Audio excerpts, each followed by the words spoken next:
eng muborak oqqan qon vatan uchun, vatan himoyasi uchun oqqan qon sifatida e'tirof etiladi. Vatan bu ma'qul kelmasa, ish yurishmasa, tashlab ketiladigan yoki almashtiriladigan mehmonxona ham emas. Borib bir joyga joylashdingiz, sharoitlari to'g'ri kelmadi. Oiladagi xizmatchilarni muomalasi to'g'ri kelmadi. Uni almashtiriladigan go'yoki bir mehmonxona emas. Tarixga nazar solsak, payg'ambarimiz alayhissalom yashab turgan vatanlari qanaqa ozor berdi Makka mushriklar.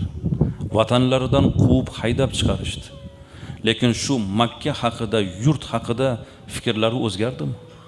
Butun qalbi, vujudi vatan tarafda bo'ldi. Makka tarafda bo'ldi.